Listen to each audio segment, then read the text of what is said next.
Ich wird das dann schon ein bisschen Ja, schwieriger. warst ja doch auch immer bekannt als eine Sängerin, die sich mit ihren großen Partien sehr auseinandergesetzt hat und du bist ja nicht auf die Probe gegangen, ich rede jetzt von 10, 15 Jahren später und hattest keine Ahnung, was in dem Stück passiert Nein. und kanntest nicht nur deine Rolle, sondern du kanntest das ganze Stück und du hattest eine Meinung über den Charakter, den du Ja, darzustellen ja, hattest ja. und warst ja doch bereit, dann durch den Regisseur dich motivieren zu lassen und inspirieren zu lassen, wie diese Wechselwirkung, die dann eintritt. Ich möchte so gern deine wunderbare Arabella sehen. Und ich kann mir vorstellen, dass du dir gerade über diese Partie, von der ich weiß, dass du sie sehr liebst, sehr viele Gedanken gemacht hast. Möchtest du uns die erst sagen, so ein bisschen ein Einstieg in deine Empfindungen, oder möchtest du, wenn wir es Ja, gesehen haben? ich sage es gerne. Ich weiß nicht, wahrscheinlich Sie alle kennen Arabella, weil zu Strauß-Festival zu fahren und nicht Arabella zu kennen, ist ja nach Rom fahren und den Petersdom nicht sehen. Also ich nehme an, Sie wissen Arabella, Richard Strauss, Textbuch von Hugo von Hofmannsthal. Damit höre ich auf zu erklären. Ich habe mir insofern viel Gedanken darüber gemacht, weil man immer sagt, Arabella ist so ein oberflächliches Mädchen und liebt alles und kokettiert. Und das ist überhaupt nicht der Fall. Sie ist ein 18-jähriges Mädchen. Ich fange ein bisschen später an mit der Handlung. Der Vater, ein bankrotter Graf, verkauft seine Tochter Arabella, indem er ein Foto von ihr an einen Kriegskameraden in der Walachei schickt. Also Kriegskameraden, die waren Regimentskameraden. Also das bedeutet, der alte Waldner ist circa 60 Jahre alt und er schickt dieses Foto an seinen Kameraden, der ja dasselbe Alter hat. Also er verkauft diese Tochter, damit er von den Schulden befreit wird.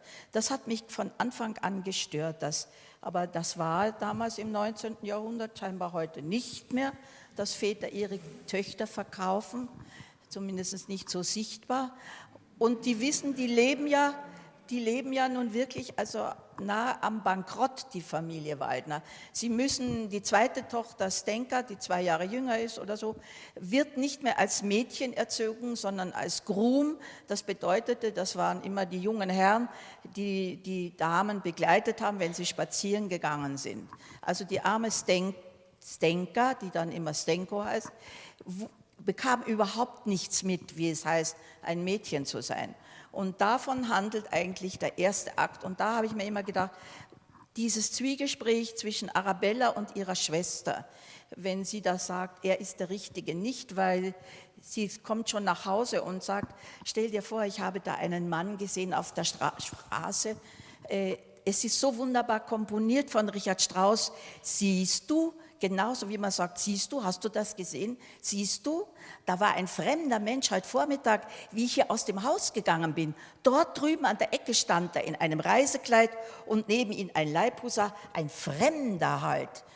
Der hat mich angeschaut, mit Augen, ernsten Augen. Ich hoffe, dass der mir Blumen schickt. Das wäre das Höchste für mich.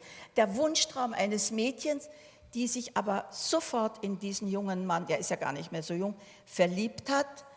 Und da kommt Stenka dazwischen und sagt, nimm diese Rosen hier. Und sie sagt, hör auf, immer wieder diese Rosen von diesem Matteo, also du gehst mir schon auf die Nerven. Nicht? Und dann sagt sie, ja, du bist so gegen den. Und dann sagt sie einfach, er ist der Nichtige nicht. Und dann fängt sie eben an zu erzählen, ich sage es dir im Ernst, es muss jemand sein, der mich sofort gefangen nimmt. Und so bleibt sie auch, das ganze Geschehen über ein junges Mädchen, ganz fest in ihrer Menschlichkeit und ihrer Liebe zu ihrer Schwester auch. Und da geht die Eisenbahn drüber, wie man so schön sagt. Da gibt es nichts mehr, kein Blatt dazwischen.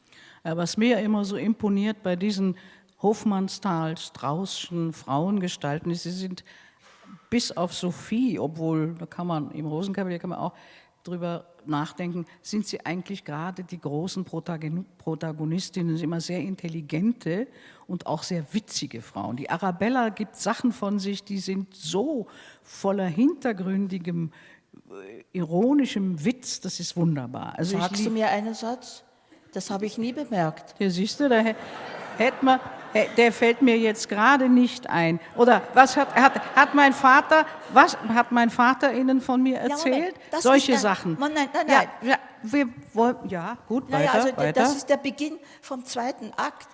Sie Ja. erfährt ja jetzt, ja. Die Oper Und hat zwar, 3 Akte. das wird immer so gemacht. Sie wollen mich heiraten, sagt mein Vater. Das ist falsch. Sondern sie stellt Natürlich etwas ist es fest falsch. und sagt, Sie wollen mich heiraten, sagt mein Vater. Ja, haben Sie überhaupt eine Ahnung, wer wir sind? Wir sind nichts. Und die meisten Arabella sagen, sie wollen mich heiraten, sagt mein Vater. Ja, wissen Sie denn, wer wir sind? So, die gar nicht. Ja, Und das ist so wunderbar. Das ist vor 100 Jahren so gewesen oder vor 50 Jahren, Ja, aber inzwischen hat sich das vor Bild ja 100. vollkommen gewandelt. Ich bin ja auch mit Arabella in 1880. Jetzt sehen wir es mal, was du machst. Jetzt sehen wir es mal und wir sehen jetzt nicht das Duett, aber der Richtige, wenn es einen gibt für mich auf dieser Welt, sondern wir sehen mein Elemer, diese Szene bitte. Und jetzt schauen wir mal, ob das funktioniert.